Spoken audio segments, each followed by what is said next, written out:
Moi, je l'ai vu de l'extérieur comme critique et j'étais critique. J'étais un de ceux qui s'est opposé au projet ou qui a manifesté de grandes inquiétudes.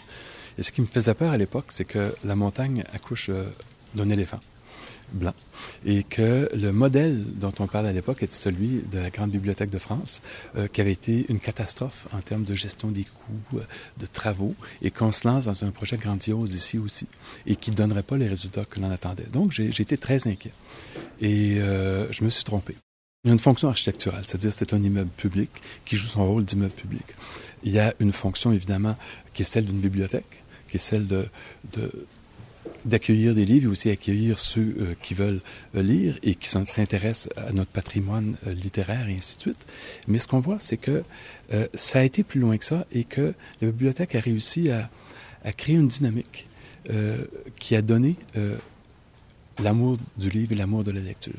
Donc, il y a eu un succès énorme qui s'explique en partie par ça. Et ça, évidemment, moi, je vis dans l'écrit, dans la presse écrite. Et donc, l'amour de la lecture, c'est quelque chose d'important. Je pense que c'est important pour une société. Puis, un troisième élément qui est l'intervention urbaine. La bibliothèque, dans un milieu, est devenue un pôle de vie. Et a changé les habitudes, a changé la physionomie de toute cette partie de Montréal. Et donc, ça aussi, c'est extrêmement structurant pour une ville et pour une société. Donc, ça fait trois éléments qui, finalement, font que la bibliothèque a été, jusqu'ici, un grand succès. Et si ça a été un succès depuis 5 ans, on peut deviner que ça va l'être dans l'avenir.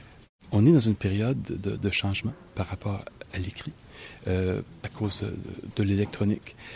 Ce qu'on a découvert de façon générale, c'est que l'Internet et ces outils-là amènent les gens à lire plus qu'avant sur d'autres supports et les éloignent de la télévision qui est extrêmement passive.